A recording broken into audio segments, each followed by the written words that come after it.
You will drown in eternal night.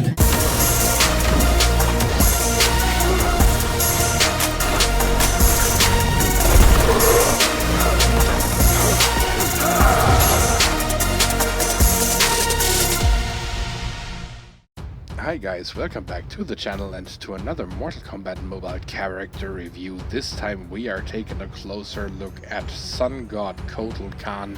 We will take a look at all of his basic attacks, his special attacks, his X-ray, his passive and everything else he brings to MK Mobile.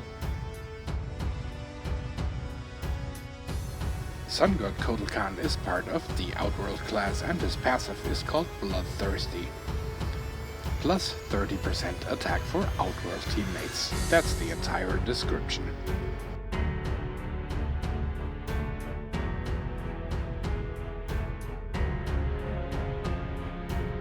Sun God Kotal Kahn is one of those gold cards that have been in the game since its launch, and also since the days back then. The passive always stayed the same, even though here funnily in the picture they portrayed the Blood God variation instead of Sun God, but it is what it is. Back in the days he was maxed out with level 50 and Fusion 7, and in the old store he was available for 310 souls. He is part of the gold pack for 150 souls and of course also the Outworld pack for 200 souls. Then in the new store his price came in at 250 souls, and since the level cap was raised with update 1.18, he now is maxed out with level 60 and Fusion X.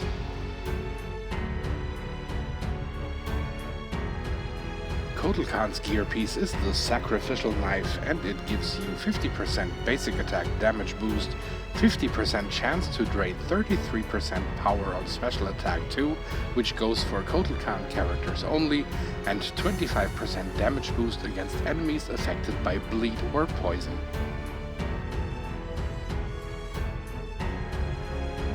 For his feats of strength he will have to win 200 matches in challenge mode to unlock his rune.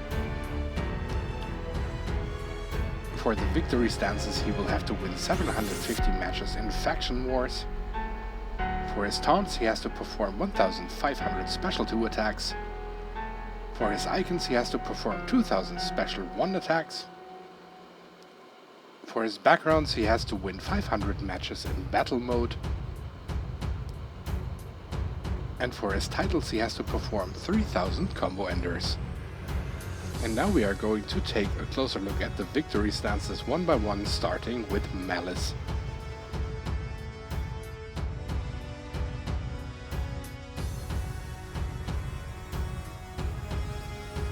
Next up we have Gun Show.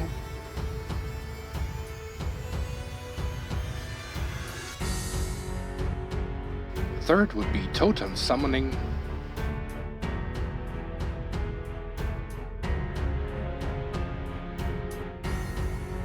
And exclusive for Sun God Kotal Kahn only, Sun God.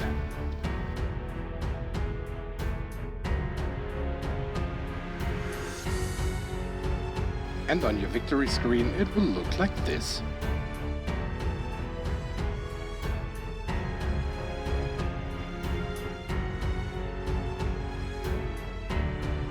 Now I'm going to show you all of his backgrounds.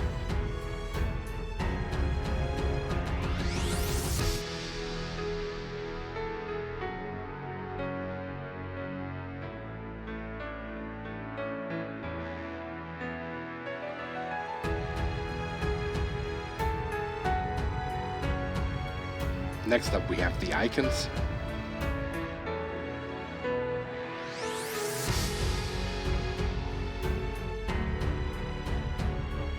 And finally the titles.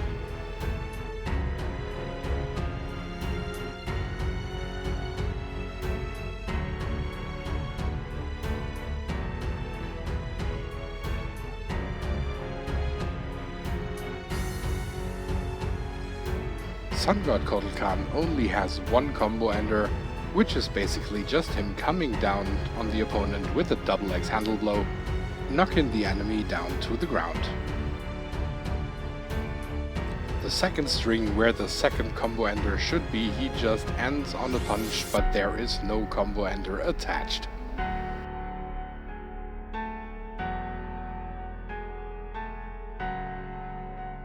His special 1 attack is called Blood Offering and it has a strength buff tied to it.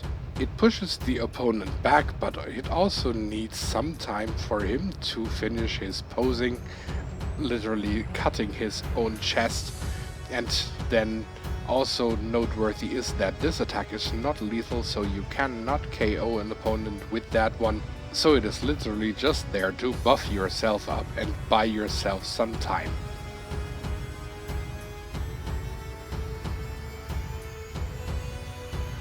His special 2 attack is called Sun God Choke, and there is no buff or debuff tied to this attack, but therefore the special 2 attack of Sun God Kotal Kahn is unblockable, and for this kind of weak basic gold card, it deals a significant amount of damage. Of course, compared to newer cards, this is laughable.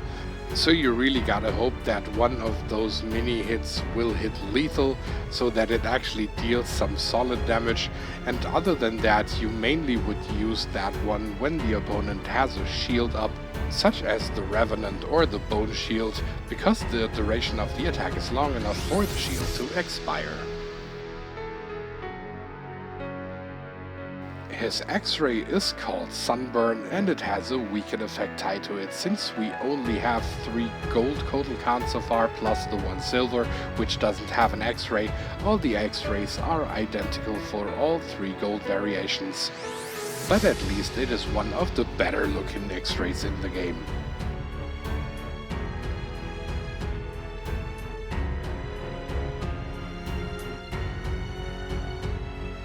Since his passive just boosts the damage output of his teammates, there is not really much to show here in the passive section, because you hardly could even tell how much damage the character does normally, so just take that as it is. And now it's time to recommend some gear again, and my first choice would be the Wrathhammer, just letting him start with a bar of power and then usually with a different second character, which we will come to later. He will start with 2 bars of power and has the unblockable special 2 ready available at the start. But then let's go on to the second gear piece, which I would choose the Bound Demon for, and that because the Bound Demon has this nice little function that on special 2 attack use you can regain some health, and with an unblockable special 2 attack like that it's ideal. Then always good for Kotal Kahn characters is a block breaker. One of my favorites is always the Rusty Chainsaw, because it also cuts the power cost of special 2 in half, and you can literally give him some other accessory as you see fit. But you could of course also go with the Vial of Infinite Blood, which makes the most sense if you're using the Wrathhammer or the Devastator or something like that. But the winner in my book, and the best gear piece to play with Sun God Kotal Kahn, is the Soul Medallion, also cutting power costs of special 2 in half, but also gives you that juicy power generation, which is always welcome, so that Kotal Kahn reaches his special attacks faster. When it comes to my personal favorite loadout at the moment, then I would go with the revolvers, Scoundrel's Cybernetic Heart and Soul Medallion. The Soul Medallion I already explained, the revolvers would also add the block breaker plus critical hit chance, and Scoundrel's Cybernetic Heart lets him gain power once below a certain amount of health. Then we reach the character recommendations, and I already hinted at it in the gear section. The character that gives him the second bar of power then to start with would be Mournful Kitana. She is always great in any Outworld team, simply because she gives 1 bar of power to every Outworlder. Then next you could go with Nimble Reptile to boost Kotal Kahn's health a little bit, since he lacks a little bit in that department, so you could literally do this via the support card section.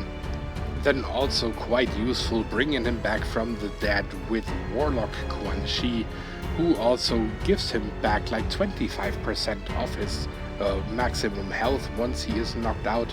And then usually a thing that he does by giving that extra damage or attack boost to Outworld teammates, you could also use Classic Goro, who gives that to all of his teammates regardless who it is. But just in this case, be careful. If you have a very high fuse Classic Goro as a diamond card, you also would face stronger opponents, which is not always the greatest idea if you play Sun God Kotal Kahn.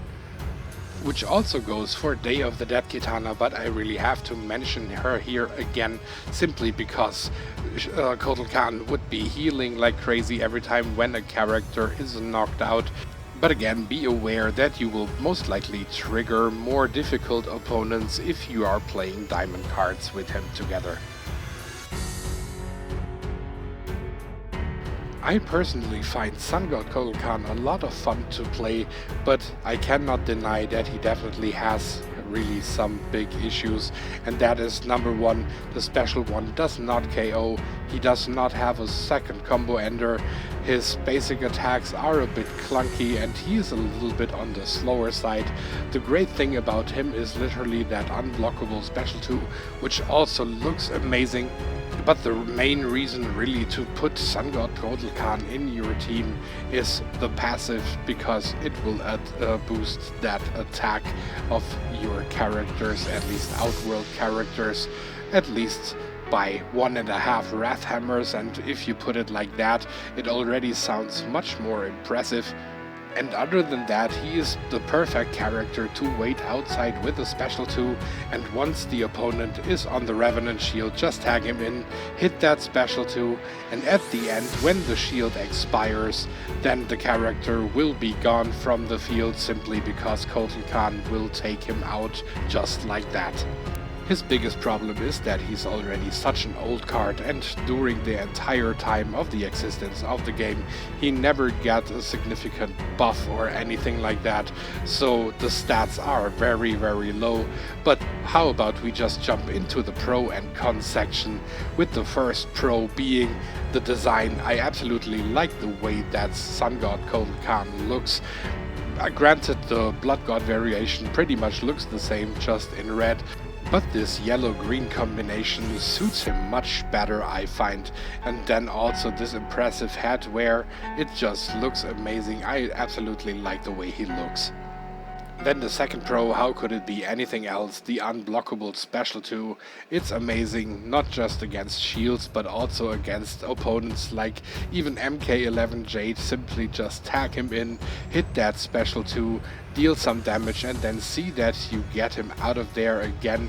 And that's basically it. He's very versatile when you utilize him in the right moments. But we also have a third pro, and here I would go with the passive, simply because that attack boost for Outworld teammates makes him absolutely useful for every kind of Outworld team that you're playing. No matter what card it is, you can put always Sun God in there just to boost that juicy attack a little bit. But then let's also quickly jump into the negatives, and here I would definitely say he's way too slow. He moves way too slow. Also, his block response is not the fastest, so he sometimes really gets owned. Then the special 1 attack doesn't KO, that is a big gripe, and I gotta tell you guys, there was a time around update 2.0, 2.0.1 or something, where they had a bug that the special 1 attack of Blood God and Sun God were able to KO the opponent, and that immediately made that card so much better. Even to play it was much more fun, and after they fixed that, it was the same dull business as usual, and I really don't know why they gave Sun God Kotal Kahn and Blood God Kotal Kahn this lame special 1. It's really a shame, because if that thing would just be able to KO the opponent, it would immediately make this thing a lot more enjoyable. Now, as a third and final con, I of course could mention that there is only one combo ender, but that was quite normal for basic gold cards at that time, so I really have to go with the stats, because now they are adding new characters, even new strong gold characters, and those basic golds are really paling before the ability of those guys, and since there is no attempt of buffing those guys up just to make them a little more viable in the normal fights now, to get at least somewhat of a balance, the stats are a big issue for Sun God Kotal Kahn. But now let's get into a final rating, and amongst the basic gold characters, very important, don't compare this thing to challenge gold cards or anything, we're just talking basic golds. I will give him a 7 out of 10 out of these guys. He's a lot of fun to play, that special 2 is absolutely useful. He looks good, he's an amazing support card, so for that I think a 7 out of 10 is justified. Unfortunately, we cannot go higher because I already mentioned he has some flaws, but overall this is a pretty okay card. Let's say he's good. But yeah, that pretty much wraps up my review for Sun God Kotal Kahn. I thank you all for watching, and I hope that you enjoyed this review. And now I'm going to dig a little bit in my archives of the channel and see what kind of matches I have played with Sun God Kotal Kahn in the past, so that I can drop at least 2 suggestions in the title cards at the end of this video, so you can get there with directly 1 click. So hopefully see you there. Thank you for tuning in once again. If you enjoyed this video, please like, comment and subscribe. In case you didn't like the video, hit the dislike button twice just to make sure. And if you want to support the channel a little further, please consider joining the Patreon family of KC Mobile Gaming. You can already do that with as little as just $1 a month. And also follow me on social media like Twitter and Facebook. You will find all the necessary information in the description below of every video. If you want to see more content, then why don't you just click on one of those 2 videos here. Thank you for your support. Have a good one. KC over and out for today.